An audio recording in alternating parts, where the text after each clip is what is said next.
It's an overcast but unusually warm Thursday, and I'm on my way to the Impact Indie Games Expo in central Bristol. What is the Impact Indie Games Expo? Well, I'm glad you asked. According to their website, they are an all-day games industry micro-conference. It's a day of talks from industry professionals, as well as a games expo. And there'll be several developers showcasing their games on the show floor. I'm going to go to a few talks, play a few games, and hopefully talk to a few people. This is the third year of the expo, which was founded and is run by a body called Impress.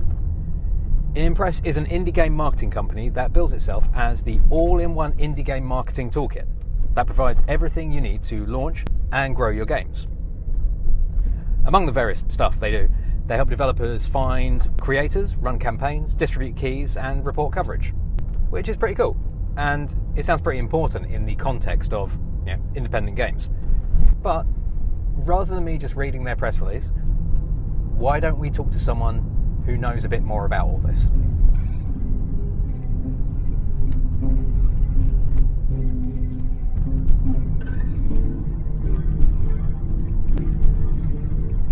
Hi, I'm Lyndy Bailey, one of the co-creators and co-organisers of Impact Indie Games here in Bristol. Lyndy Bailey is the studio coordinator for Ground Chatter and one of the co-founders of Impact.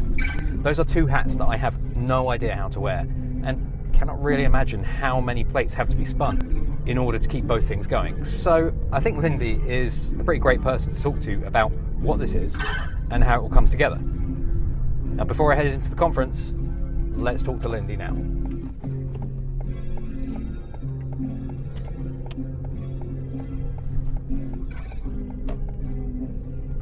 So I am Lyndy Bailey, wearer of many hats usually.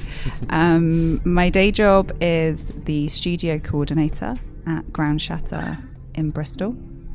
We make predominantly now roguelike deck builder games. We're quite well known for Fights in Tight Spaces. That came out in 2021 and it was BAFTA nominated. So quite proud of that. We have also released 3 DLCs for Fights in Tight Spaces, and we have also released Knights in Tight Spaces as well, which is the medieval successor in some ways, which goes a little bit deeper. It's a deeper art style. It's richer stories.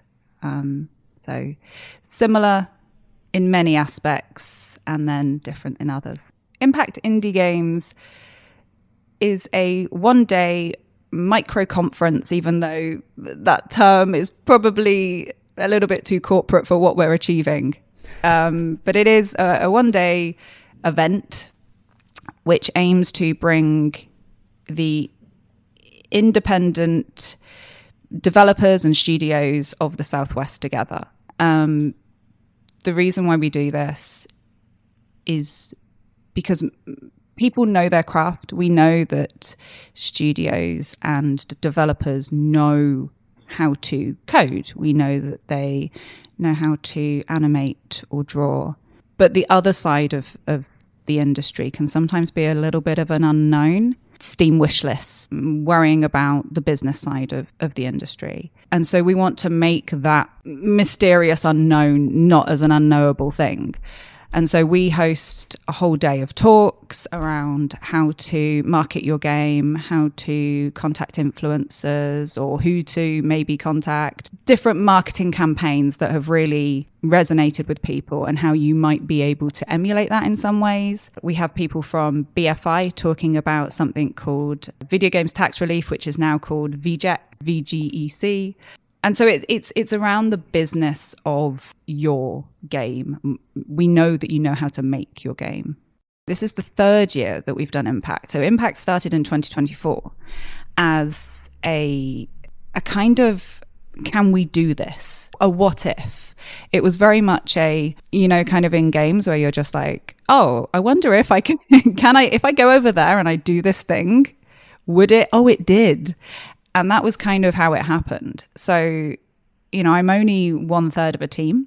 I'm very privileged to be alongside the 2 people I deliver impact with, because the other two are just phenomenal people. So they're Dan Thomas and Ash Gwinnell. And in 2024, it very much started out as I wonder if we can. You know, we all had ideas. We all brought ideas to the table of what we thought impact might look like. And we were pleasantly surprised that it worked. You know, it was like, oh, we did that thing and people liked it. And, you know, that's amazing. And then it kind of transpired that we kept saying things like, well, for next year. We were like, oh, so 2025 is happening. And then it started actually happening. And, you know, we had sponsors contact us and say, when do you need to know if you want us to sponsor? And we were like, hang on a minute, we haven't agreed fully that we're doing 2025 yet. And then we realized that actually we are doing 2025. So that was happening.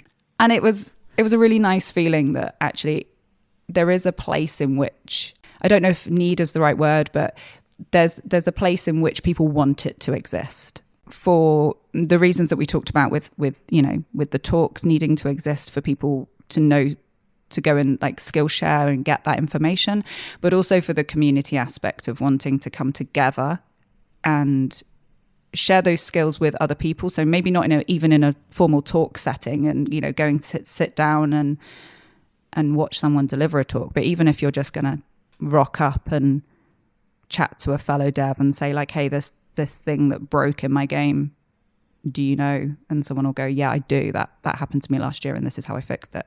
So I think it definitely, there was a want there and a need. So and it was great to know that people wanted us to come back for 2025. And it was a very organic second year. So that was really lovely to have happen. And I don't remember there being too many challenges other than, again, because we need to fit it in around our jobs. It is a passion project.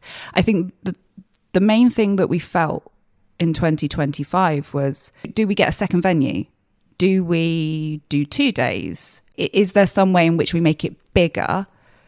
And I think the universal consensus between the three of us was actually, no, let's just listen to feedback from people who have attended and work on that and work on making what we already have something that we can continue to evolve. And maybe that will come later down the line. Like, for 2026, we've stayed at the same venue because it means a lot to us. We've kept the format pretty much the same. We again talked and discussed, like, is this a 2-day thing now? Should we think about having, a longer day, 2 days, a separate venue, increasing capacity in some way? But I think we all agreed that actually for us, it means more to be responsive to what people are asking for than it does to be reactive to just being like, oh, well, actually people want it so we can make it bigger and increase capacity. Whereas actually for us, it's more important to make sure that people are actually attending and getting out of it what they want. So making sure that the talks are relevant, making sure that we're remaining true to being a showcase for the expo of, the games are from the southwestern Wales, things like that. It's at Strange Brew, which is one of my favourite venues in Bristol. Yeah. What made you choose that particular location? What's it like working with the people there? It's fantastic. They're amazing. They're all incredible. Their ethos around grassroots, working with the community and working with artists within the community is the same as ours. Like for us, it's like indies supporting indies, and for them, it's artists supporting artists. It was a crowd-funded venue, and I can see the kind of similarities in our industries, and so it just it was something that I'd been aware of that venue for quite some time. So when I realized that it wasn't just a venue that did evening gigs, it was a venue that I was able to book for during the day and also for the party of an evening. It just felt too perfect. The obvious question seems to me out of that to be, what are the main challenges in putting on an event like this? I think the main challenges, as I sort of briefly mentioned, are for the three of us, it isn't our main job. You know, we've all got full-time jobs outside of this. So this takes place very much as a passion project. It takes place weekends, lunch breaks, evenings, days off, things like that. This is all very much done without being too cliche for the love, because we really believe in it. There are challenges for aligning with meetings. We don't all work at the same time. So we have to make sure that key beats of announcements need to go out. We need to make sure that we're all aligned on that. Can we sync up and meet for those things? Sometimes not. Sometimes those are just messages in a Discord channel we have. You know, they're just like, this thing is happening and it's happening next week. And are we all on board? Emoji, yes, please. And that's how things get done. Sometimes it can be a little bit tricky for making sure that things are nailed down before deadlines and dates and stuff. So, you know, for the expo, that can be quite tricky, making sure that, like I said, you know, it's not my full-time job. So handling X amount of submissions in a particular time frame, making sure I'm getting back to all of those people to say, thank you so much. For whatever reason, you know, we'd love to have you, or we can't, unfortunately. You know, I need to make sure I'm getting back to those people for myself, really, in a really selfish way. I am just the sort of person who, as you can imagine, loves to talk. So I will be emailing you with different things. You know, that's just who I am. But yeah, it's for me. I just like to know that I've reached out and said, this is the reason why. I'm really sorry, or yes, we're gonna, you know, please, this is the next step. It's mainly time. There are very few challenges we have because it's born out of a belief in the fact that we want to do it. We know it needs to happen. And so I think sometimes that blind faith gets us through. We're just like, oh, well, it'll happen. So it'll be fine. So there can't really be anything, nothing really too bad can go wrong. So yeah, our only enemy is time, really. Impact 2026, it will actually be like the first Games Expo that I've ever attended. Do you have any recommendations for me, like as a first timer, on how to get the most out of it? Should I like plan like my time, or just go with the flow? Stay hydrated, comfortable shoes for any expo. It doesn't matter if it's as small as Impact or as big as Gamescom or anywhere in between. Hydration, comfortable footwear. I think those... That's great advice. Yeah, those are the two things. Go with the flow, I think, is... Yeah, I think if there's a couple of games that you have seen that you're quite keen to play, it's always a good start. And then, yeah, just go with the flow. There's games at expos that I've played where I wouldn't have thought this is something I would potentially... You know, it's not my thing. And then I've had 5 minutes with it and I've loved it, and it's been an instant wish list, and then I've bought it, and it's nice. And I'm still waiting for it to come out now, and I'm excited. So, you know, there are games like that. So I think, yeah, just have a little bit of a plan. Be okay that it might, you know, you might have to wait for a turn. Sometimes, you know, you have to just kind of hang around a little bit, be flexible. But be open to having a chat with the devs and seeing what's what.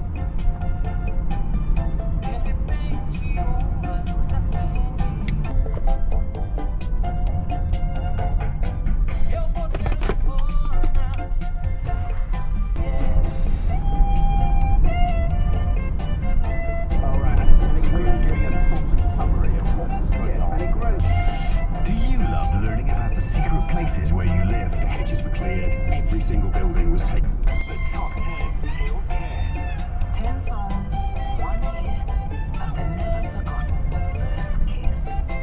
You, in your arms, explores the vulnerability of choosing to stay unnamed. The track ends on the UK singles chart. My thanks to Lyndy there. We'll be hearing more from her throughout the show. So this is like the first Games Expo that I've ever been to. I don't really know what to expect whilst kind of knowing exactly what to expect. I'll be approaching like quite a few people, like cold calling them essentially. I'm sure everyone will be nice. I'm looking forward to it, and also like a bit nervous. Not particularly good at approaching people in a like cold calling style. Any tips? Yeah, it's probably a bit late for that. There's a lot of talks from like people around the industry about subjects I obviously don't know anything about that will be quite interesting to shed a light on the the wider world around independent games. Stuff you don't really think about. There's a lawyer giving a talk. That's cool. There's a load of games that were announced by Lyndy on Blue Sky. A couple of them I can see getting a lot of attention. I'm looking forward to playing those. Most of all, I suppose I am looking forward to talking to developers about why expos and conferences like this are important to them and what these things can do for them. That's enough for now. I'm getting into the centre of town with its scaffolding and roadworks and empty bus stops and packed bus stops. I'll catch up with you in a minute.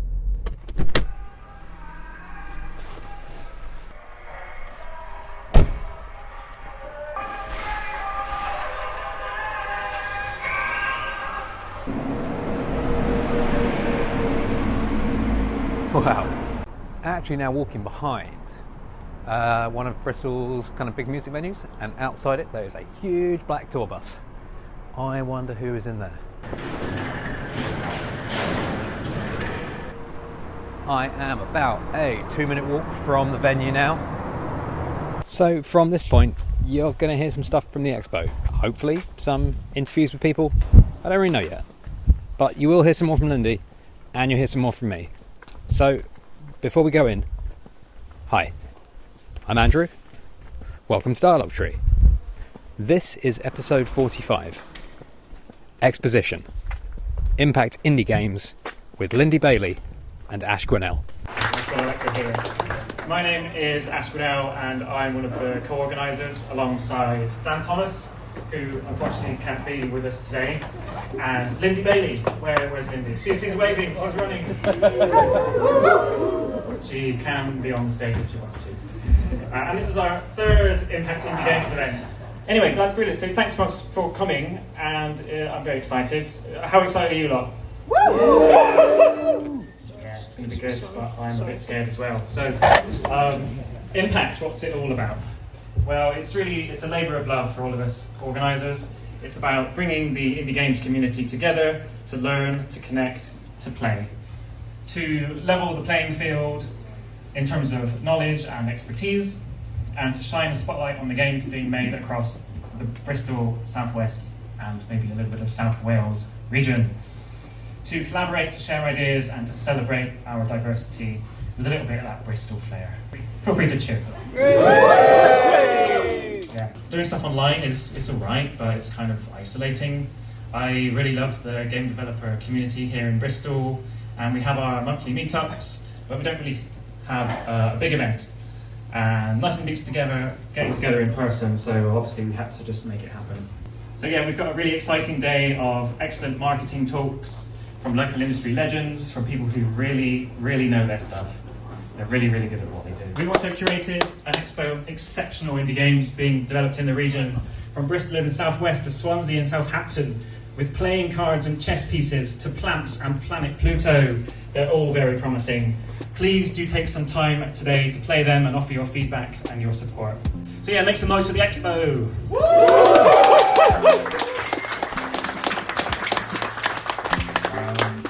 So I'm Annie, and I run Anti-Venom Games, and we're working on our title, The Joe Chronicles.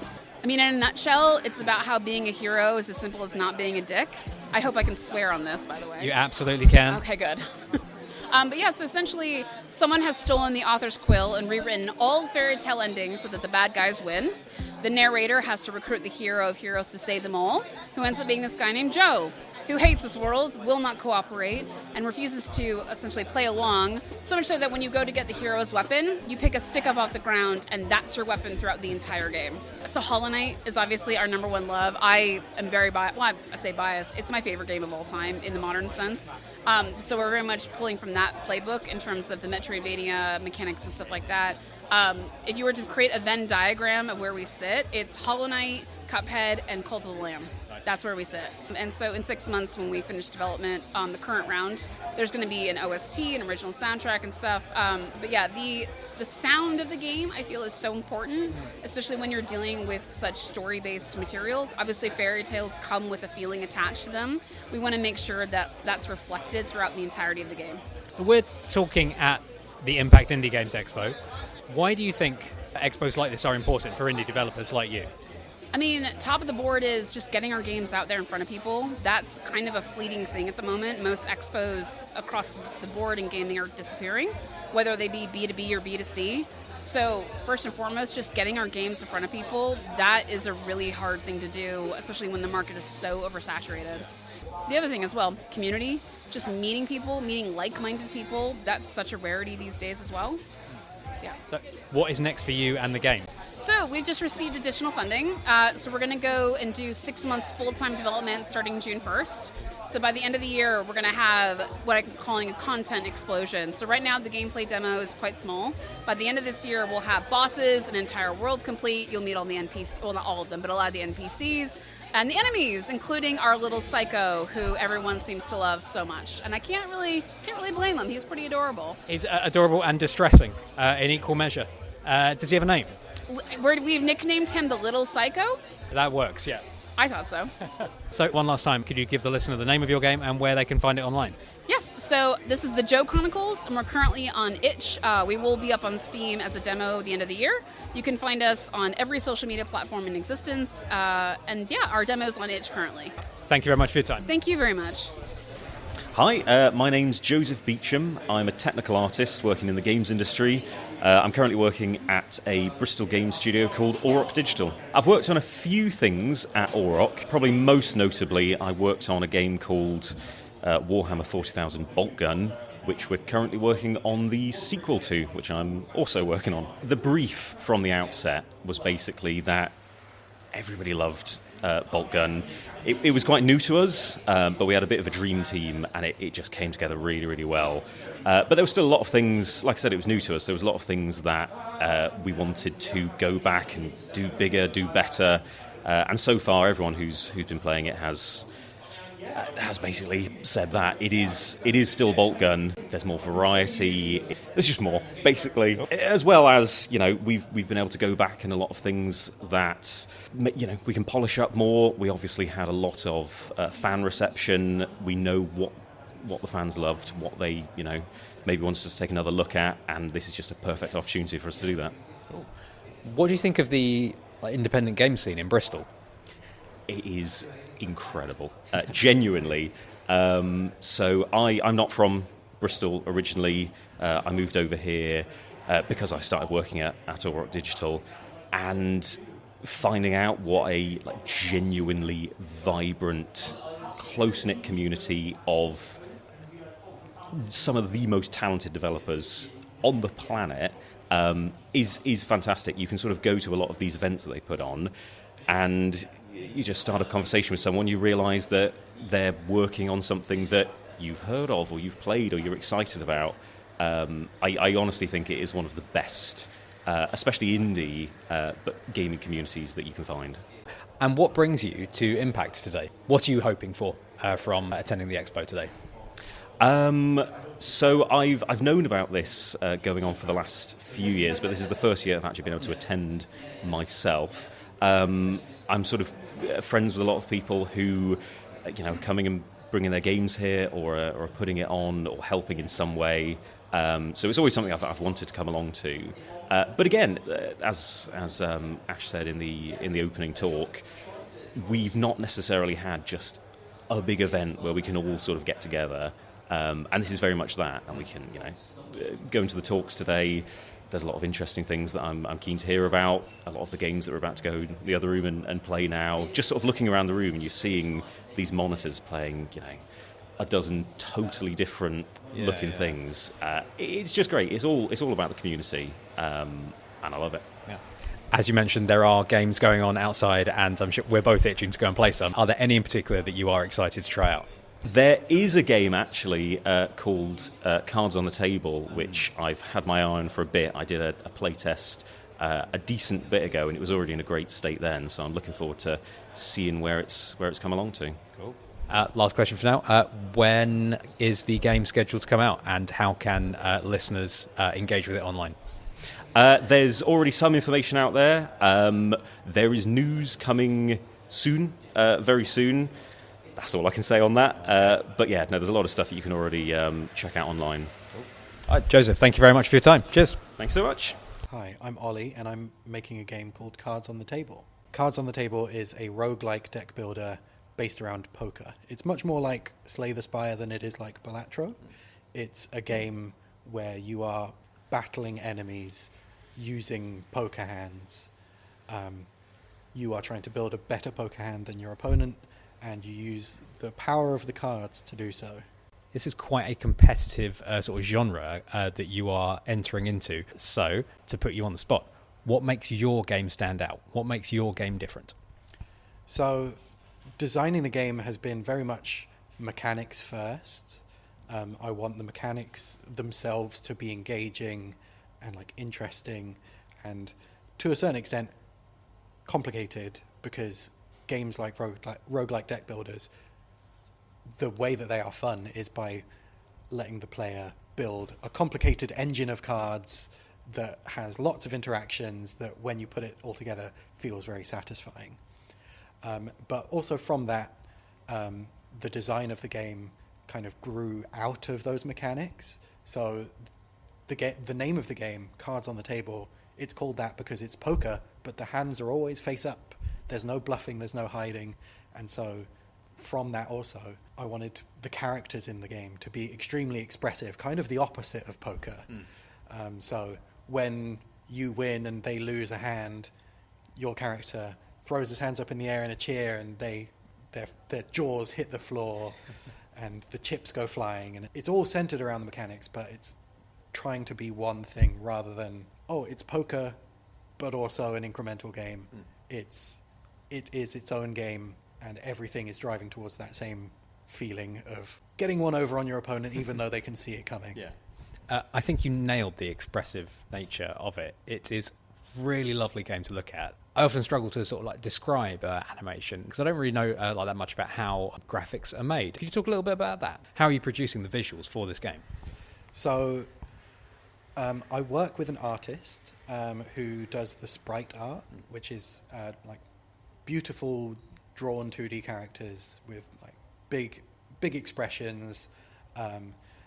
The game itself is set in like a fantasy Las Vegas, so there's like goblins and wizards and also Muppets, legally distinct Muppets, Of course. and you know, just big cartoony people who you only see from the waist up. But beyond the amazing work that he does, I also do a lot of like a lot of animation is in timing, so making the like just having the frames be like one after the other, equal distance apart, can actually make an animation look quite flat. Yeah. But if you have, you know, very quick smear frames and then very distinct poses that you linger a little longer on, and that just gives it a very satisfying feel. And that's kind of how I've been working on it. Cards on the Table. Tell me why your game is better than Slay the Spire. Well, I don't know if I could tell you that, because I don't know if it is. It's very different to Slay the Spire. I would say you have to think a lot more on each individual turn than Slay the Spire. You don't often have a turn where, oh, I'm just going to play all my attacks and all my defense, because you are, apart from interacting with the powers of the suits, you also have to be building towards a poker hand that will hopefully be better than your opponent's. So there's kind of two parallel trains of thought finding their way into the same space, which is the cards that are on the table. Okay. You're going to say cards on the table a lot when you're talking about cards on the table. It's a game about putting the cards on the table. It's a very smart title in that respect. So we are talking at the Impact Indie Games Expo. Why are expos like this important to developers like you? it's great to get fresh eyes on the project. I run a thing called Bristol Indie Developers, which is a monthly playtest. But the people that go there, I see them all the time, and they know my game. And so when new people come and play it, they will find new things that I need to change. So that's very valuable. It's also great to like meet people in the wider community, speaking to, there's a couple of publishers walking around who I've spoken to, and I would really like their money.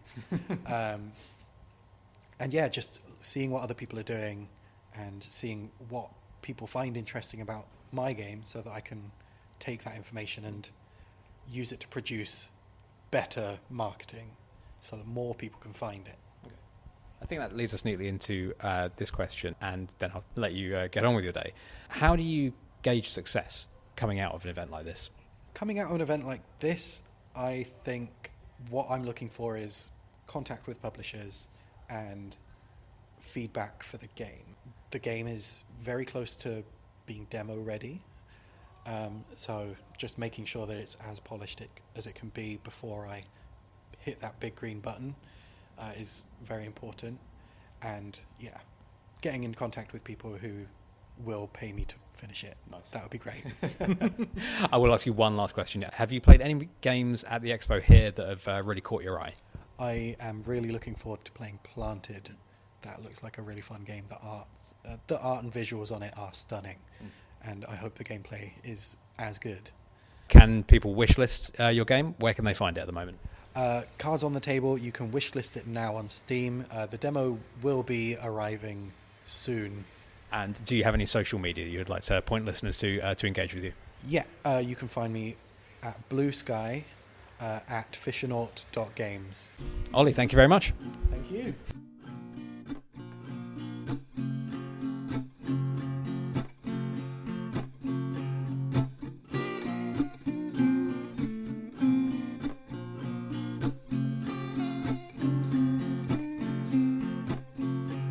Speaking of the games, you hold like an open sort of submissions process, like you mentioned earlier. Have you noticed any trends in the games that get submitted this year or from previous years? Casting my mind back, each year, last year we had a few platformer games, more so than I would have anticipated. And that's quite a difficult one to get right.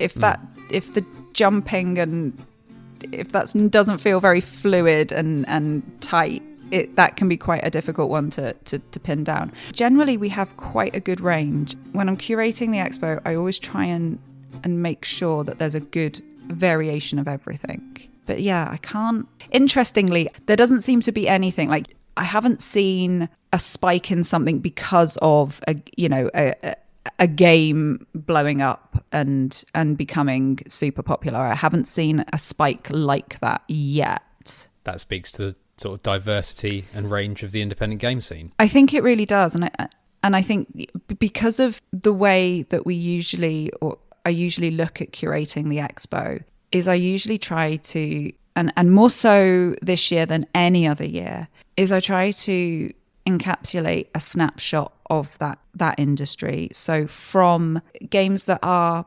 published to looking for publishers to games that might not quite be ready with a pitch deck to games that aren't even considering a pitch deck. So there is quite a range of that journey from creation straight through, of considering where they are at with a publisher. Or not, it might be that they're not even considering that and it's a self-publishing thing. But I do try and consider where that game might be in an industry or in a market, should I say. Okay. Do you have any advice for anyone listening who is an indie developer in taking sort of the next step in getting their game out there? That's a big question. If it's something that they've been working on their own, maybe join a local playtest party, a group, a local dev scene. We have and have had for many years in Bristol Games Hub, and we now have Bristol Indie Developers. Both amazing groups that we're really fortunate to have. Bristol Games Hub is a not-for-profit organisation who had a physical location in Stokes Croft for many, many years. Bristol indie developers host monthly playtest parties, and they've got a space for the third year running at Impact. So if you weren't at a point where you felt you could submit to the expo, or even if if you did submit to the expo and I said, unfortunately, not this year, however, there's this playtest space, you can submit to the playtest space. So it's the sort of space where if you're looking for feedback on wherever your game might be so even if it's just a very, short animation, it could be just a very short experience within that game, you can ask for feedback on it. And I think that can be quite valuable. So I think it really does depend where you're at with your development journey.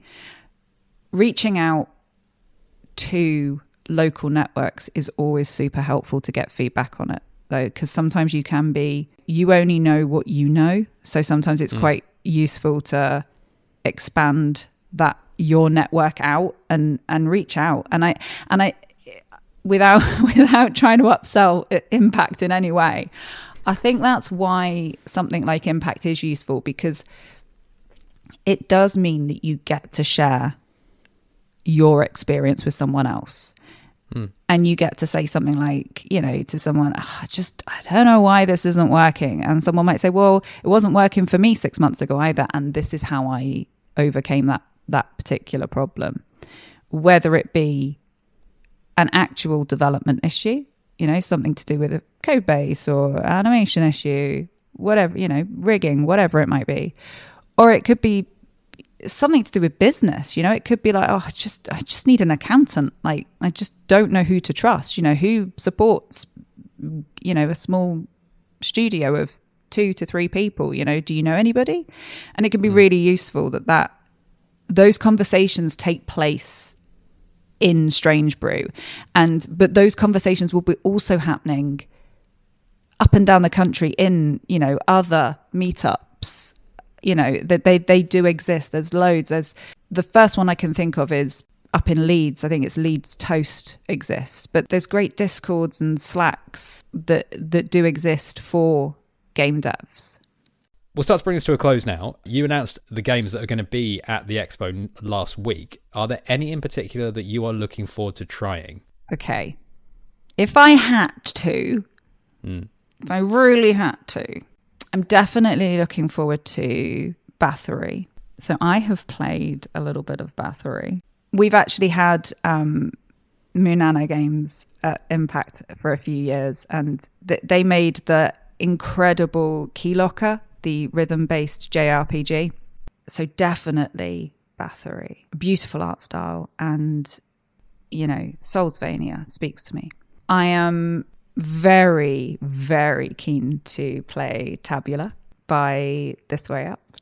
And then I'm also super, super, super excited on a personal level, just because I have watched this studio really come into their own, and I just cannot wait to see what they can achieve, because they are a super talented individual, and they've just brought someone in who's I know is also super talented, but I'm really, really excited to see what Pocket Light Studio can do with Ruin. So I'm really excited about that. I'm Sam Webster. I'm an indie game developer. I'm currently making a game called Crisis Island. Crisis Island is a twin-stick, top-down, fully couch co-op shooter. It's got a very thinly veiled plot about the president's daughter being kidnapped just to get you in there and blowing things up. And it's very much inspired by Shock Troopers, Super Smash TV, filtered through a Time Crisis lens. Initially made for an audience of me and my best friend, because whenever we get together we play through sort of Die Hard Arcade, House of the Dead 2, any couch co-op games we can get our hands on. And they just don't make them anymore, so I thought I'd get us something new to play by making something new to play. I have just played it, and it is very fun. It is challenging, but me and my co-op partner managed to get through it. As it is quite inspired by quite old school games, which tend to be quite punishing, Have you made any sort of concessions to like modern accessibility or modern game mechanics, or is this very much intended in a sort of like to be an old school difficult game? Yeah, so there are a couple of concessions. The original version had a live system in it. That's gone. That got yanked out. The checkpoints are fairly frequent, so you can die, come back, try again as many times as you like. You're never going to get a game over or be sent back to the start like you were in the 90s. But yeah, so it's other than that, there's a good amount of intentional difficulty. And you are working on this entirely solo? You're doing all the pixel art and all the music, is that right? Yeah, so basically my degree was in games art. Since then, I've mainly been doing e-learning as my day job because more secure, uses a lot of the transferable skills, better pension compared to the games industry. But I did want to use that degree at some point, and I didn't want to go to my deathbed without being able to say I'd made a game. So that's, quite a selfish motivation, but... That works, it's good. Yeah. And how long have you been working on the game now? I've been working on this around about 3 years, so what tends to happen is I go do the day job, make sure the mortgage is paid, sort the kids out, they go to bed, and then if I can eke an hour to myself in the evening, then I've done all right for the day. For you, as an indie developer, why is an event like this important? And how do you gauge like the success of coming to an event like this? So one of the main things is getting it in front of people who have never seen it before. So I do have some friends and family members who, when I've got a new build, I can send it to them. They can tell me about the balancing, any subjective feedback, that kind of thing. But because I've played it several times already in various iterations, they're now a poison pool. They have certain expectations of the game, whereas the people coming up and playing it here don't know who I am, don't know what the game is. And I can see from a distance, kind of like usability testing and UX design, where it's going well, where they're getting stuck, any common frustrations. And I can take that and I can tinker it and I can say, okay, they're getting bum rushed by too many enemies here, we'll calm that down. Because I'm so used to the game and where to go and what to do that I can't see the wood for the trees anymore. Yeah. I recently watched a video that you put out about your time at the Debug Games Conference. You asked of yourself a few questions in that video that came to mind to ask you here. So you spoke there about the importance of playtesting and your sort of intentions to meet other developers, publishers, and the importance of having fun. Yes. So while we are kind of early in the day here, have you been able to get useful playtest feedback so far? And how are those other things going? Are you able to meet other developers here? So we've got a notepad with a few things already. So we've just had a crash a moment ago, so that's one to note down and investigate when I get back. But yeah, it's going well. Met table neighbours of Ryan's Rally. Seem like lovely folk from what I've spoken to so far. And yeah, there's a couple of people now where we've done a couple of these that we're starting to recognise, which is nice. Because one thing that is apparent talking to other developers is this shared sense of imposter syndrome. And certainly, so I have a support hub for various things, and we were talking before I came here about the plan and what we were going to do. And I sort of was talking to them about legitimacy and sort of saying, look, I'm doing this in my spare time, learning as I go. My mortgage isn't on the line or anything, you know. Whereas a lot of other people are all in, they've got a publisher, this is ride or die, they are in financial ruin if it goes wrong.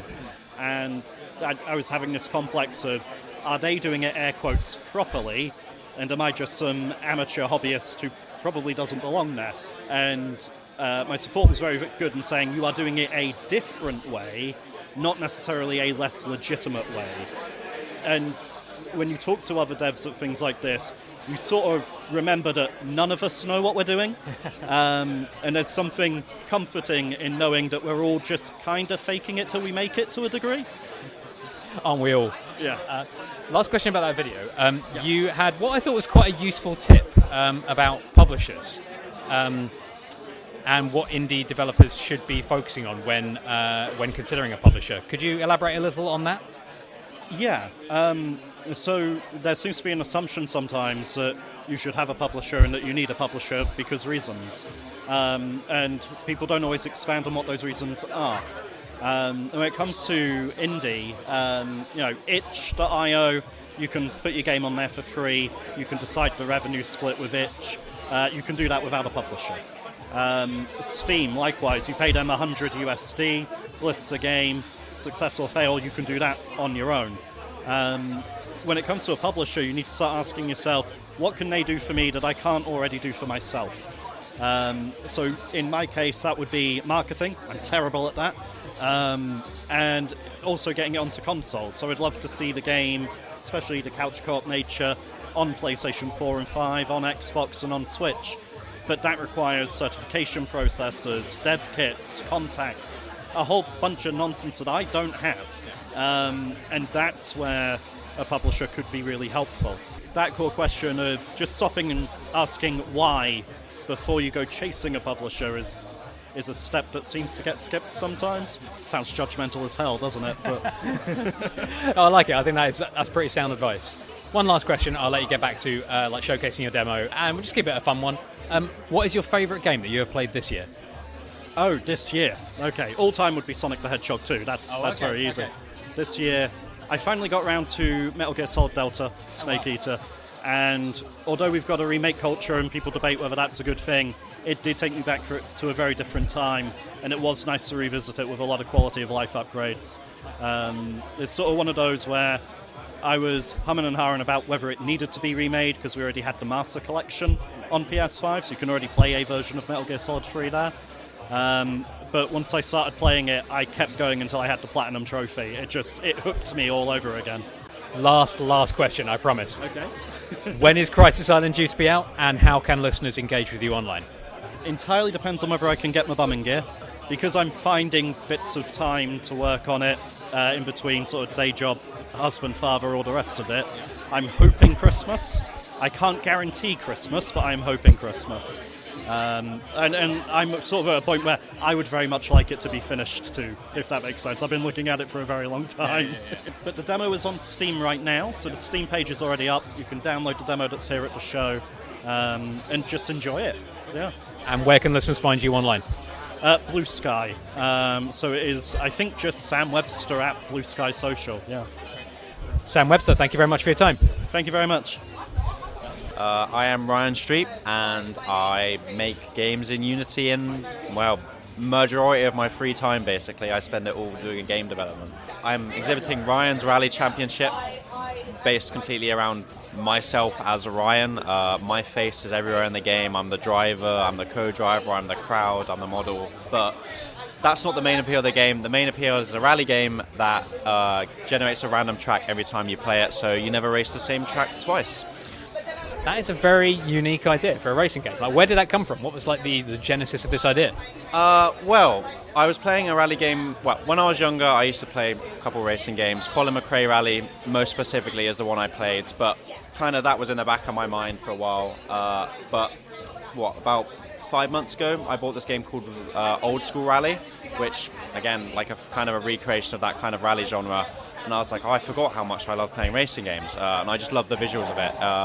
And I was looking at the cars, and I was like, I kind of want to make a model of that car, because when you do like 3D art and stuff, you have a normal map, which kind of, it's like fake 3D detail that has light bounce off it to make it look 3D.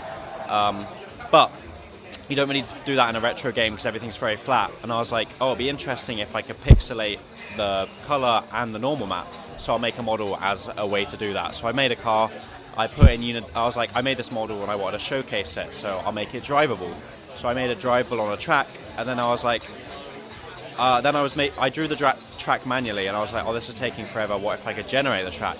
And then I generated the track randomly, and I was like, I could make a game out of this. And then I just started adding more and more features as I went to build up on this random generation of a track. I'm glad you brought up the visual style, because to me it seems like it's kind of like low poly, like PS1, like PS2 era. Why do you think people are drawn to low poly art style? Why do you think it's so appealing to people? My main thing is I always thought is like, as games have become more and more realistic, I find that on occasion they can kind of focus too much on the graphic fidelity, and it can pull away from the gameplay a bit. And like, if something looks realistic, it can be hard to maybe have, let's say you're having a slingshot mechanic, it can be hard to get that kind of squash and stretch and exaggeration because it doesn't fit the art style. If you break it down to its real simplest point, one, you can't rely on the graphics to carry the game, and two, you can exaggerate stuff, you can fit the art style into your world. And like, to me, games are fun, they're not real life. I want to know I'm playing a game, so make it look pixely, make it look retro, and make it gamey. Yeah. What are your plans for the game going forward? Is there going to be a demo? Yes, so I've only been working on this for about 3 months so far. Pretty happy with where I've been at the moment, but I want eventually to have a garage system where you can buy cars, so have an economy to buy cars, upgrade the cars, be able to switch cars that you want to use on the race, save the tracks. As I said, you can save the tracks, but then hopefully you share tracks with people. So a lot of the stuff, the functionality is built out. I just want to get that that upgrade system and kind of a sense of progression, because it is really cool that you may make a random track at the moment, but if you play one game, one race, you kind of got the experience. But if I can build it that you have to do a race, repair your car, buy a new car so you can go faster, save your track, access your save track, buy another car, go faster, and just some kind of progression to it as opposed to a standstill single session. I'm hoping to do, well, off the top of my head, I'm hoping by the end of the year would be a good timeline. Considering at the speed I've been going, that seems fairly realistic, but I'm pretty bad at just adding features as I go. So if I think it's interesting, it will take longer. I say I'm doing it in my free time, so I'm not really under time pressure. I want to make it as good as I feel like it is. If this sounds interesting to listeners, where can they find you and your game online? I have a LinkedIn as Ryan Street. I have an ArtStation also as Ryan Street. I have an itch.io, which is Yogi-X3, I think. On my ArtStation, you should be able to find that as well. I'm making a website for the game currently called Ryan's Rally Championship. I haven't done much web development, so it's very early in development, but I will add links to that. I would say my LinkedIn is probably the best place to go. Ryan Street on LinkedIn. I'll add all the links. I'll have all the links for my website, my game website, my ArtStation, my itch. That would be the best way to reach me. Yeah. Ryan, thanks very much for your time. Thank you for taking the time to talk to me. I'm Nana Moon, and I'm the director at Banana Games. So I am working now on a Castlevania, Soulsvania type of game, but before we worked on RPGs. So now we're just working on this game to make it faster because RPGs take so long, basically. With this game, Bathory, could you talk a little bit about the influences on it, the inspirations that have informed the gameplay? For the gameplay, inspirations is Castlevania and Souls-likes. And for the story, inspiration is in Hungarian culture, so about Elizabeth Bathory and the story of the vampire queen on this game. And you play as Ursula Bathory, which is her daughter trying to reclaim the throne because the queen, her mother, has usurped the throne and locked her on a catacomb, and she has to climb from the catacomb and fight back her mother. The art style is made by my artist from Argentina. He's called Wired, and he does the concept arts, and we work together on the story. So I do the story, and I give him the ideas for the artworks for the game, and he does all the concept arts, and we put it on the game, on the character portraits and the concepts that show the characters when it gets to a cutscene. This game is inspired by Bloodborne, and I love Elden Ring. My favorite Dark Souls is Dark Souls 2, and I love Dark Souls 3 as well. Yeah, I just love Souls. I think events like this are important in the sense that a game like mine gets refused a lot on several events or from publishers. They're just not interested because the market is saturated with Metroidvanias, the market's saturated with Castlevania type of games. So that refusal from publishers or other events, just having a little bit of a window for us to show our game, really shows to us that players really do want this game, even though the industry says to us that they don't. So that this kind of event really pushes us forward into not giving up on developing our games. Despite the boss kicking my ass, I had a really good time with the demos. Do you have a release window for the game? Next year, probably before August, so the first semester of the year is what we're aiming for, but we're not sure yet. So, but let's hope next year. Where can people find you online? We have now Battery game on Blue Sky. It will be our handle for Battery, and we're gonna release a Steam page for it next month as well. And I'm Munana on Blue Sky as well. Good luck with the rest of the showcase. Thank you.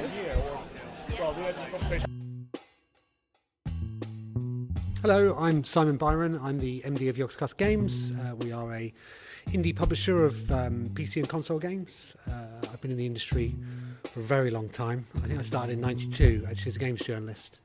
I've worked in various positions, PR and marketing, and most recently publishing. And what is your involvement with the Impact Indie Games Expo that we're at today? We've been honoured to be a co-sponsor for the last 3 years, so every time it's happened we've been involved. We're based in Bristol. Bristol's got an amazing game development scene, and we're really happy to support it. I think it's a brilliant event. We thoroughly enjoyed everyone, learned a lot as well, importantly, and have met loads of great people too. Yeah, there's been some really interesting talks on. Are there any in particular that have stood out to you? So we're only midway through the day. I enjoyed the VJEC tax relief one earlier. Boring subject, really important. Because it's a great way of getting some money back on the games that you're making in the country. Looking forward to the talk on showcases later on. And Steve Stops, who was a real hit last year. Last year we talked about lots of tips and tricks you could do to draw more people to your Steam page. So left last year and went back and implemented them straight away. Okay.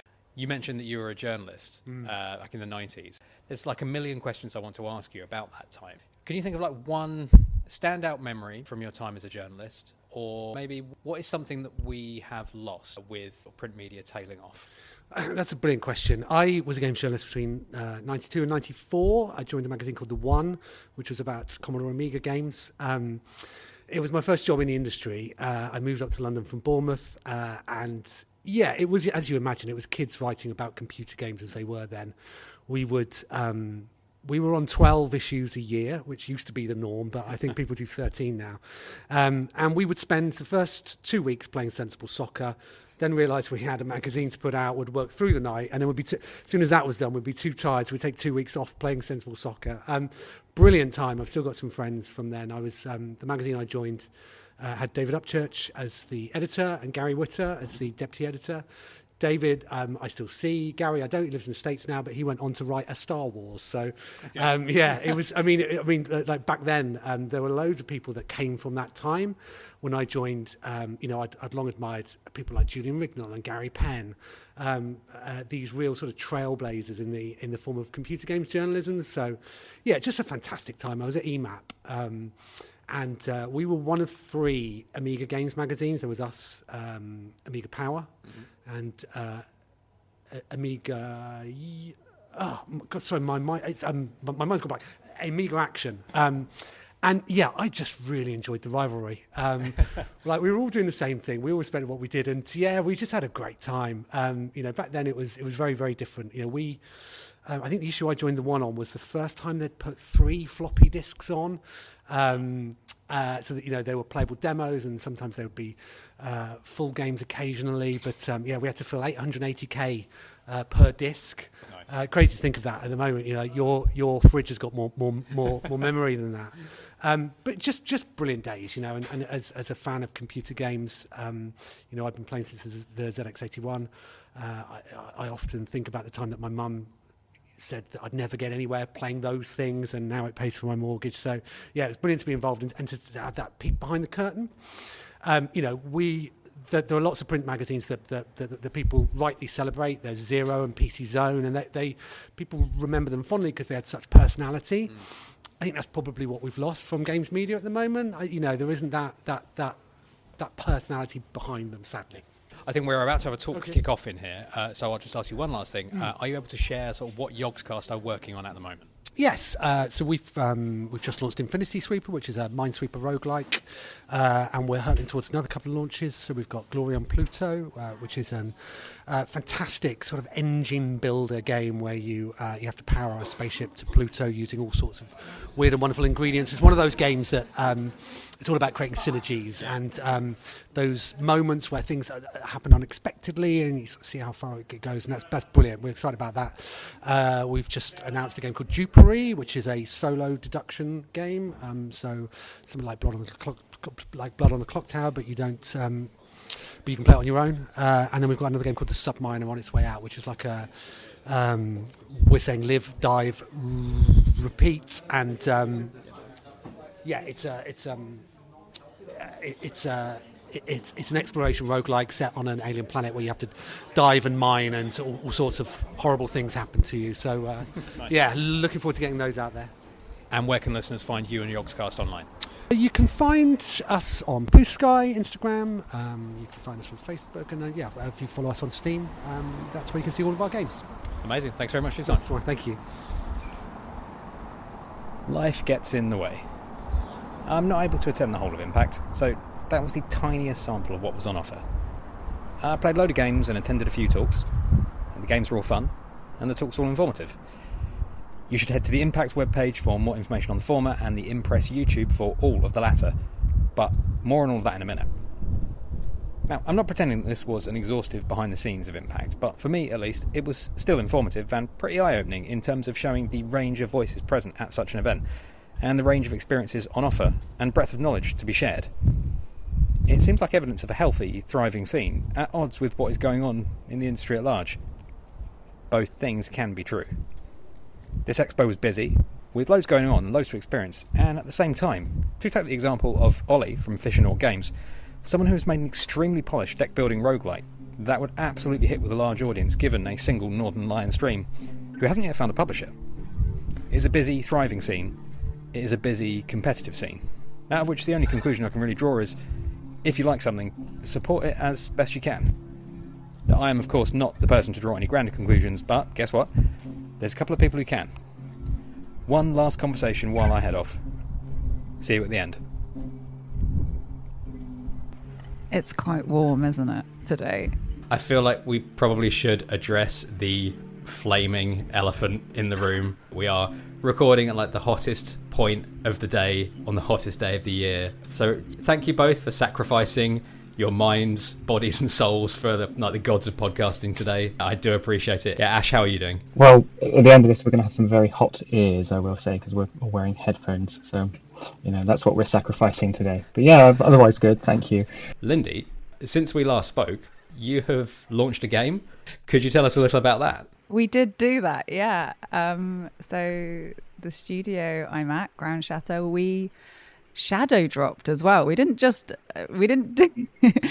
do things normally, I tell you. We shadow dropped the sequel to Fights in Tight Spaces. We shadow dropped 2 fights in 2 tight spaces, which now has online multiplayer. So you can play with your friends. So the original came out a few years ago, and I think I might have mentioned previously, but it is a roguelike deck builder. You play as Agent 11, and they are back, and they are continuing to kick and punch people in the face. But this time you get to do it with a friend, so that's amazing. We launched in early access, so the original massively benefited from launching in early access because we were able to have the input of the community, and this time with the addition of multiplayer co-op.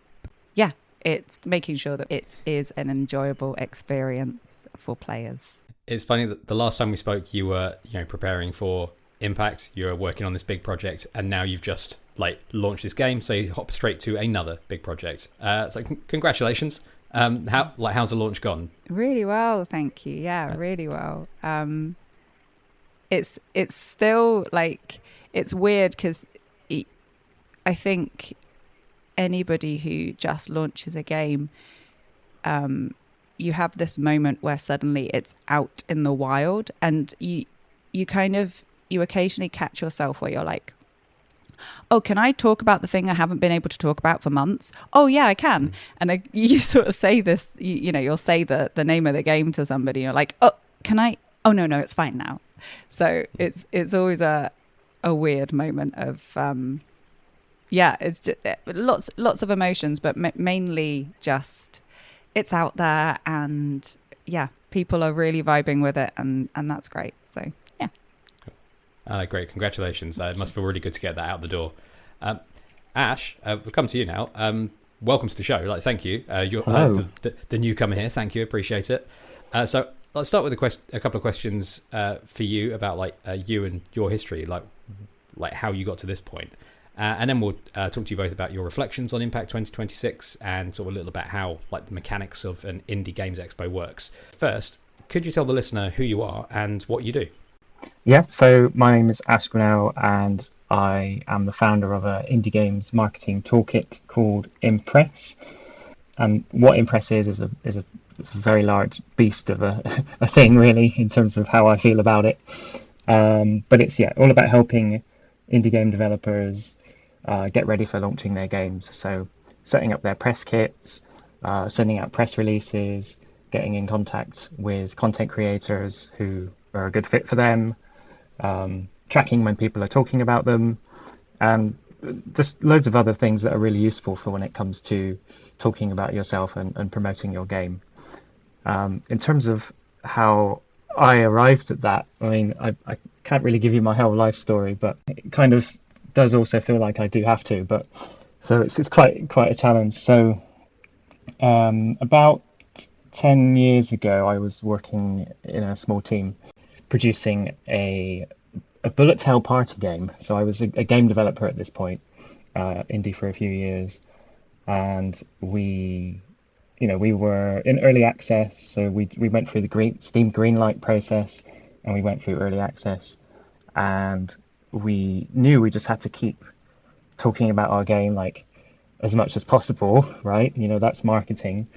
But thinking back that long ago, that the tools space wasn't so, I don't know, saturated. There wasn't that many tools. You had Buffer for some social scheduling and things like that. So whilst developing the game, it was I was also developing these tools to help us talk about the game at the same time, which was, it was overwhelming. But when that game inevitably didn't receive any publisher funding, we were in talks with a number of publishers. The Impress project, it was called Impress List at the time because it was a list of people you're trying to impress. That I stopped making games. I stopped having the opportunity to use it, and only after some reflection through the COVID pandemic, working in a fairly dry software development, web development job that sort of gave me the confidence to run a web service and take it full time. I didn't, going back to when I was making it as an internal tool, I was thinking, I don't want to run a web service because what if it goes down while I'm asleep and people are using it and they need it to launch their games? So that's where the development of Impress came from a very personal need, and took a very long time to get to feeling confident and being persistent enough to see it through almost 5 years since starting now. So you mentioned that you were a games developer before setting up Impress, and that your studio was called Force of Habit. And I was looking into sort of the games that you've made, and you made absolutely loads. Was there anything in particular that motivated you to change from games development to the marketing? The reason was really just the kind of the failure of that game. Between kind of stopping the studio and setting up Impress, there was 5 years of contracting and staying alive, and really having to juggle a lot of those what became smaller game projects. So porting stuff to consoles rather than focusing on new titles. I mean, ultimately it was the failure of that publishing deal and the disbanding of the team when we couldn't afford to keep going. In addition to that, through the pandemic, I was making a lot of YouTube content, which is, it was kind of the thing at the time. again, a form of marketing your games is posting YouTube, devlogs and things like that. And I was running a Patreon, as you do. You're an indie dev, and at some point I realized, there were two things through the Patreon. There was making videos about the games I was trying to continue making, and providing this coverage bot, which was using that internal tool that was still running in the background. And eventually I just realized people don't want my YouTube content, maybe that's true, but people definitely want more of the tools that I was providing at the time. So yeah, upon reflection, that's kind of how it went down. Would it be fair to say that in setting up Impress, you want to help other smaller indie studios avoid like the issues that you had? 100%. Yeah, that's like to a T what it's about. I'm living my indie dreams kind of vicariously through other people now. So, and that will segue into Impact, right? Because a lot of what Impress is doing is not just providing the tools, because people don't know what tools are for unless they are problem aware, and sometimes they're not problem aware until they go through some problems. Releasing their first game, they undervalue marketing typically. So yeah, alongside the tools are, as a community of a couple thousand people in Discord, there's guides on the websites that have been written by our content writer, and yeah, as just said, we've got talks that we arrange through the Impact vehicle as well. So yeah, bigging people up and helping them avoid those pain points is definitely number one. Yeah, so I was looking through the list of games that Force of Habit made, and there were loads, ranging from full releases to what you call experiments. And some of the full releases, and the ones I sort of noted here, were Toast Time, Neon Caves, and Friendship Club. All share the influences from the shmup or bullet hell genres. Just to speak a little bit about your personal gaming history, where does that influence come from? I don't know if I would describe them in that way. Certainly for Toast Time, the influences, just for the listener, it's that was released 2012, 2013 time, around when free to play games were coming in and premium games were going out, and the rise of mobile and all of its facets. Before I went indie, before I even graduated from university, I was a game/web developer at Mediatonic on a placement year, and while I was there, I was working on a game called Must Eat Birds, which itself was inspired. So there's a catapult, and you flick this ball that has a giant mouth and it eats birds, and you've got to protect the stuff at the bottom. Lots of things bouncing around, and that, I think that was even inspired by a game on the DS called Mario 64, one of the mini games in there. It's a small indie game, and a game by Chevy Ray, who is quite a prominent indie. They had a game called Skull Pogo, which was about bouncing on things along the bottom of the screen. So I don't know where the idea of Toast came from exactly, but I liked the idea of taking all of these weapons and putting sort of a bread-based spin on them. And yeah, it was compared to Super Crate Box as well at the time because of the crate mechanics as well. So a bit of a Vlambeer influence, which there's lots of bullets and shmups, sort of Vlambeer style. So yeah, kind of very much of its time, I think, for Toast Time. And Friendship Club was not really by contrast, but sort of the same. Not that we were following trends specifically, but sort of gang beasts. But multiplayer party games at the time were quite big with the release of the Ouya console. Towerfall was a huge success there. We were a team of four. It was kind of perfect thing to do as a team of four, playing a 4-player game. Easy to test for sure. I'm glad you mentioned the Ouya there. Neon Caves has the distinction of being one of the relatively few games released for the Ouya. I've got quite a limited understanding of the console, but what I do understand from like received wisdom is that it was a commercial failure, but that fans of it are quite passionate about it. Do you have any particularly strong feelings on the Ouya? If you would like to eulogize it here, feel free to do so. I mean, I would contest the failed gaming hardware part. It was, the most successful Kickstarter at the time, and maybe still of all time. I'm not sure on that bit, but it was very, very, very popular at the time. And we'll probably leave the eulogizing to the karaoke, though. There's a Hallelujah is the Hallelujah song, so we'll leave that for the next time we get together with for karaoke.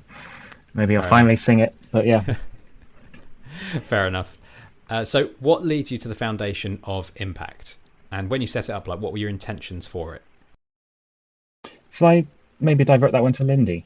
Of course, yeah.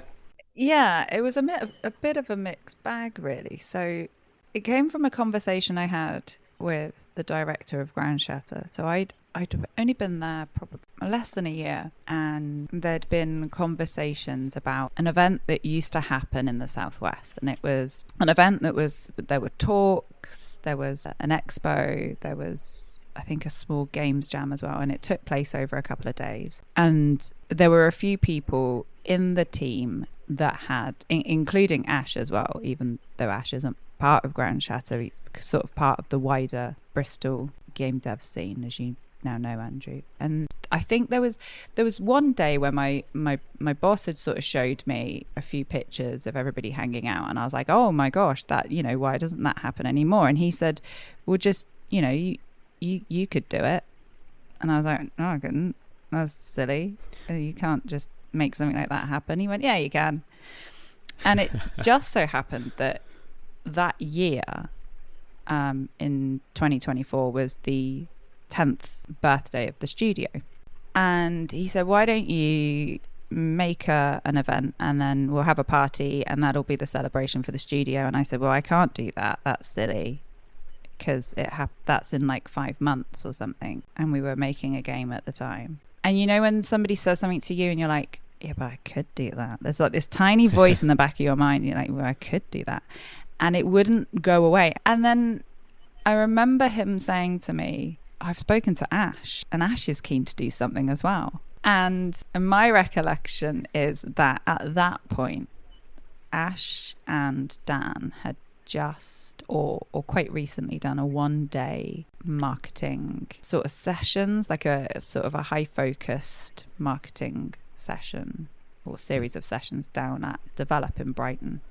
And it had gone really well, and they wanted to replicate that either in Bristol or somewhere. And I had already found a venue that I love, and it was just a case of, well, if Ash and Dan were also in love with this venue, then it kind of felt like all the stars had aligned, that everybody kind of wanted the same thing. And I think for Impact especially, and you mentioned this earlier, Ash, actually, like, it was very much like Impress was born of something that you weren't getting, so you created it.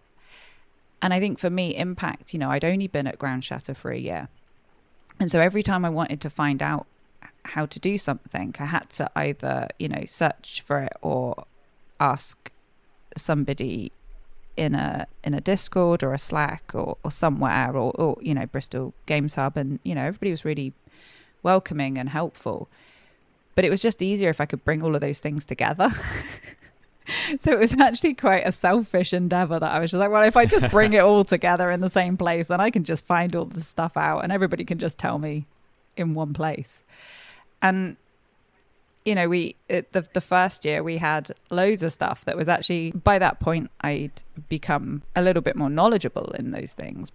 But it was still stuff that I was very much like, oh, I've only just figured all of this stuff out, or at least I'm on the path to figuring it all out. And there will be people that are still trying to figure those things out. So it was very much in a similar situation to Ash, where it's just like, well, if this is how it worked out for me, and I would like this, or I have been in this position where it was helpful for me, then maybe it will be helpful for somebody else as well. At the time we're talking, it's been a couple of weeks since the 2026 Impact event now. So I think to cover some sort of high-level impressions and broad takeaways first, how do you both think it went? It was good. Like, from my perspective, like, there was a lot of people there, all playing games, and all networking, and all the talks seemed really well attended, like with a really positive response in the room. So, to my uneducated eye, it looks like an unqualified success. I'm sure that as the organisers, you're going to have a more nuanced perspective on the event. So how do the two of you gauge the success of Impact? How did you gauge the success of the 2026 event?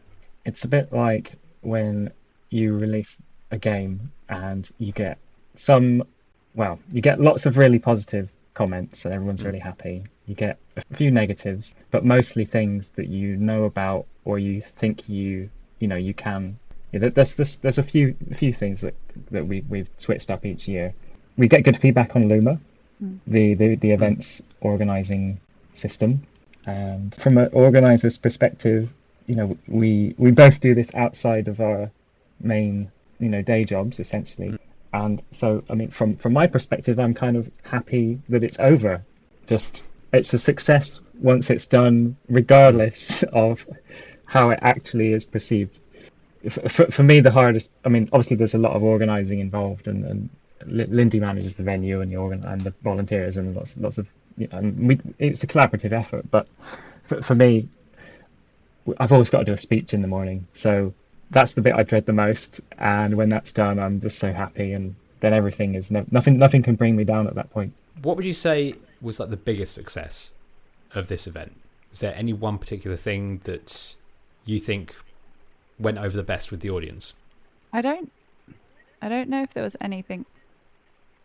I mean, definitely the selection of talks this year.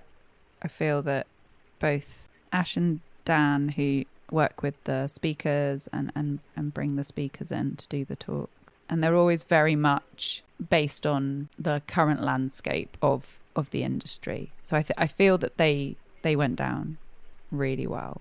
And again, that's based on Luma feedback and just general sentiment within the communities that have been posting about that, on social media and things.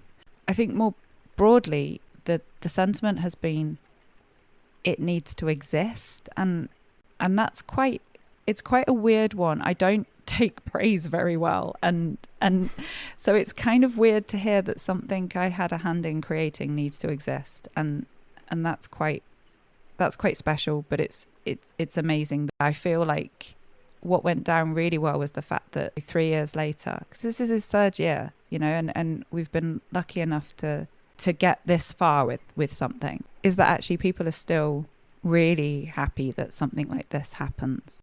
I was going to ask you later, why do you feel that Impact is important? What does it provide to this gaming community? Because as motivated really by the sort of period that we are living in of quite extreme volatility in the games industry, with studios being closed or under threat of closure almost constantly. Ash, why do you think Impact is important? What do you think it provides to people?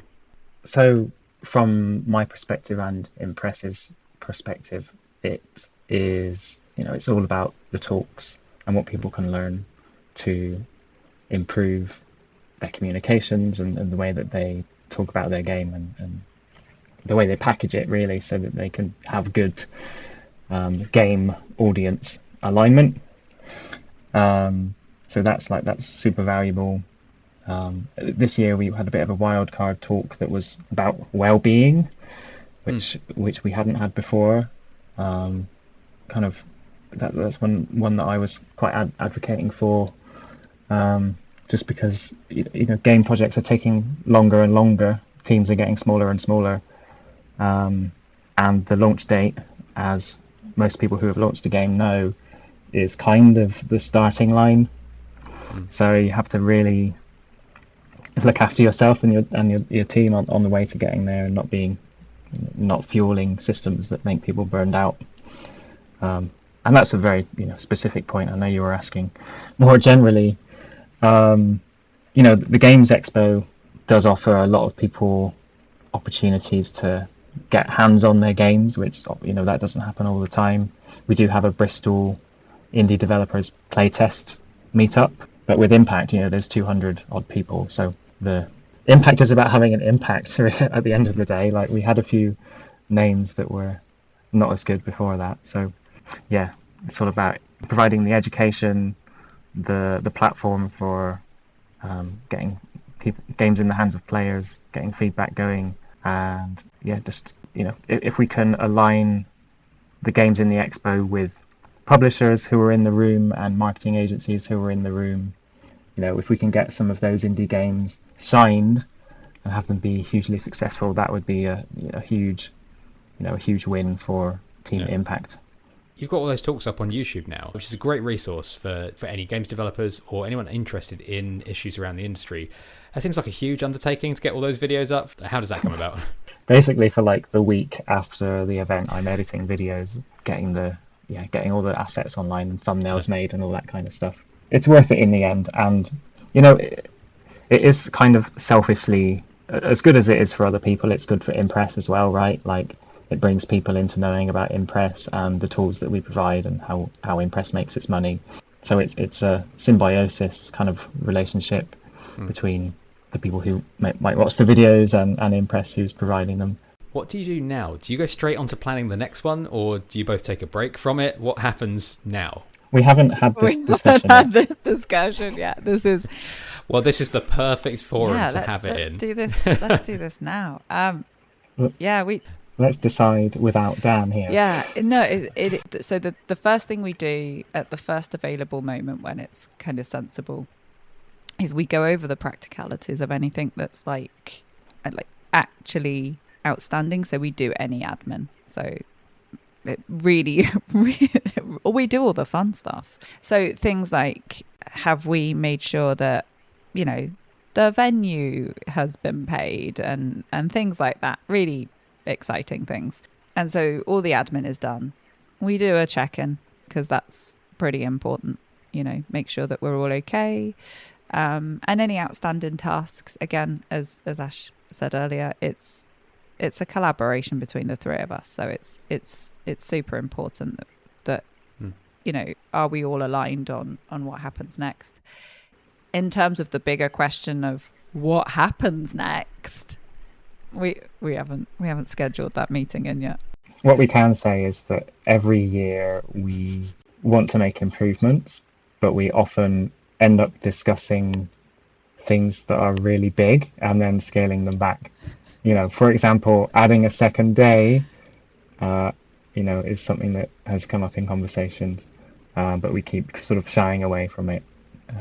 We don't know if the demand is there, and we don't know if we're really up for it either. So, yeah, we always full of ideas and thinking about how we can always do our best, but within our limitations. You mentioned there, you have to do the boring admin stuff, but I think that is important for people to hear, to know that these events don't just happen. There's not a faceless organisation behind this putting it all on. It is just people doing it outside of their day jobs. These things don't just happen. There's no guarantee of there being a 2027 event. Obviously, I hope there will be, because I thought it was great. I had a really good time. It was really fun. There was a good vibe in the room, which was nice. It was very welcoming and inclusive, and just got to play a load of games, which is a nice little pivot to sort of what I wanted to talk to you about now. We've done our sort of due diligence, talked about the big picture of it. I wanted to ask you, were either of you able to try out any games? I know you were very busy on the day, but did you get to actually try anything out? And if so, were there any that stood out to you? I did not manage to play any games this year. Last year I played about half. So I had a few different responsibilities on the day this year that meant I just didn't quite get the time to sit down and play them. But I'm very lucky that because I curate the expo area, I get to play all of them beforehand. And so I'm quite precious about all of them, and that they all stood out to me. There were a couple that in terms of just sheer force in which this particular dev team pulled off the thing they achieved. I still don't know how they did it for Impact, and I'm in awe.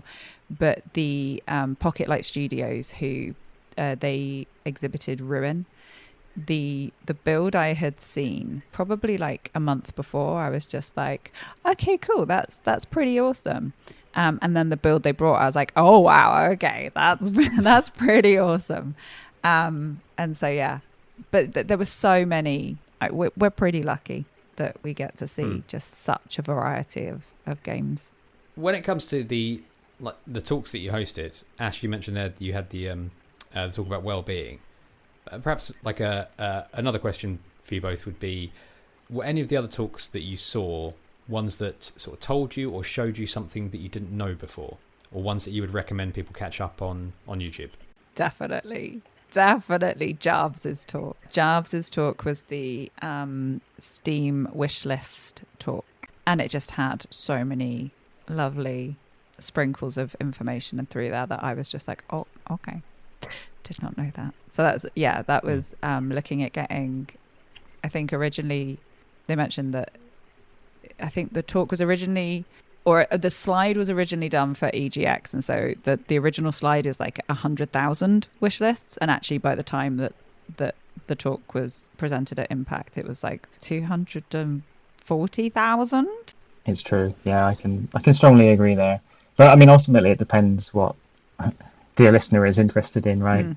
The talk's all about growing your Steam wish lists and your marketing presence from Jarvs, and we had lightning talks as well about branding and about content strategy, about reaching out to influencers. So really taking and market research as well. So really taking people from like how do you do market research before you even start making a game, right the way through to the end point, reaching out to influencers and the content bit in between. So it kind of takes those lightning talks take people on a little bit of a journey on the marketing side, which I think it's very cool.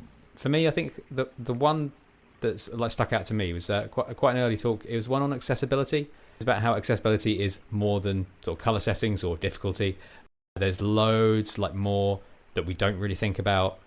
So that was kind of the one that taught me something that I didn't know before, and something that I never even really considered. And it was very funny as well, which is always good. So I guess what I wanted to ask you both next is what's next for both of you? Where do you go from here? You haven't settled on Impact 2027 yet. Lyndy, you're working on two tight spaces, but what is next for both of you? So I will continue supporting the team with that. We have a roadmap up on Steam. You can already go and buy the game, which I think listeners should go and buy the game. I think that's a really good thing to do. It's good advice. I think people should buy 2 copies of the game, one for themselves and one for their friends. That's a great idea. One even better suggestion. Great. This is why Ash has Impress. I'll continue with that and supporting the team with that. And then I guess we have the big chat at some point. We'll all be down in Brighton as well for Develop, so maybe we'll have an ice cream and do that. It sounds like a plan, Lyndy. In terms of what I'm up to besides Develop and besides Gamescom, which are going to be very tiring, if not very warm. Let's fingers crossed it's not too warm as today. Going back maybe a year or two, Impress had some grant funding for a project called Launchpad, which is the creator outreach, discovery, key distribution piece that's really helpful during a game's launch. That product is in early access, and it has been for a year and a half now, and that's coming up to being released to a wider group of people. Fully launched, I suppose, at some point in the year, but it's something that keeps getting pushed down the line, and that's really the main focus, is getting some of the tools that are in early preview out and get more people using them. People have to apply at the moment, and it takes a little while to get people approved and into the platform. So that's just more products, more tools, more ways of helping, more guides, maybe some more knowledge shares in our Discord. There's always a lot going on. And I guess the last question that I have for both of you is, where can listeners find you and your work online? Where would you like to direct people to go to if they want to engage with you? I would like people to go to impress.games. That's impress.games. And all the social links and all the information about Impress is on there. And I think the Impact website is linked on there as well. You can find me at any socials. We'll have Ground Shatter You can check out our TikTok, which has lots of great content from the game and updates. And you can, as Ash said, buy yourself a copy and a friend a copy to fight in 2 tight spaces on Steam. Lyndy and Ash, thank you very much for joining me today. I really appreciate it. Thank you. Thanks for having us on, Andrew.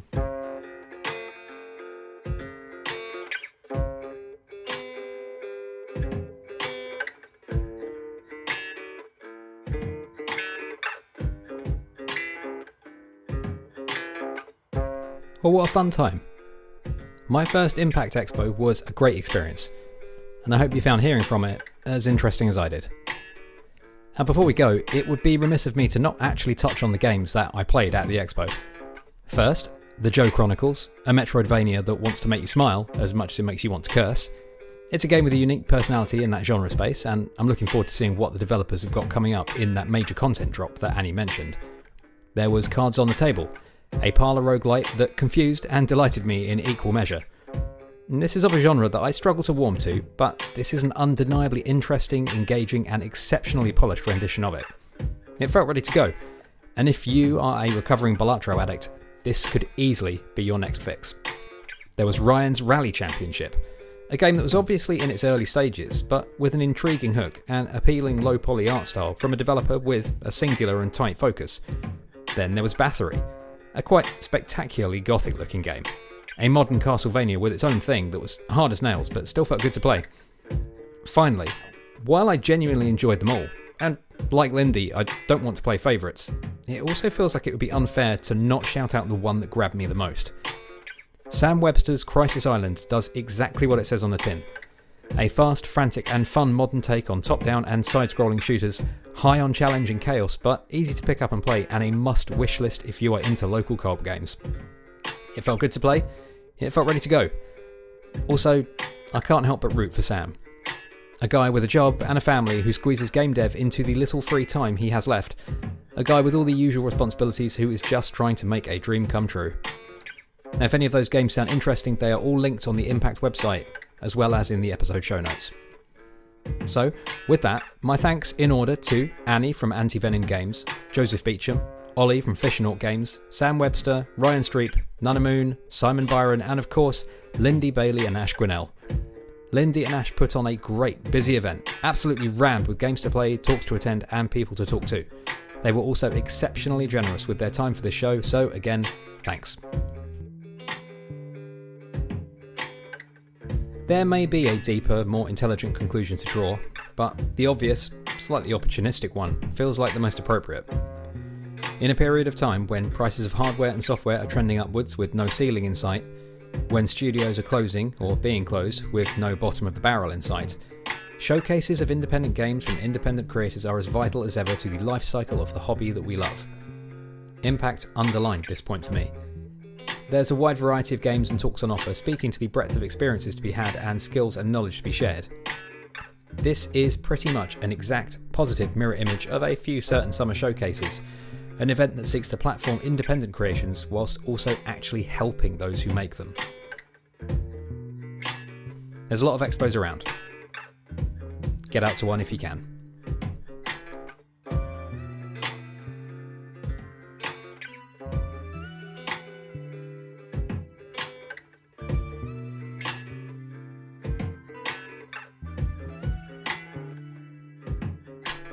Thanks for listening. In the episode description, you can find a link to the show notes, which includes information on everything discussed on the show today, including links to the videos from Impact, all the games mentioned, and Ground Shatter's 2 fights in 2 tight spaces. The artwork for Dialogue Tree was designed by Pixel Benny, and you can find the show online at dialoguetree.cc. Talk to you next time.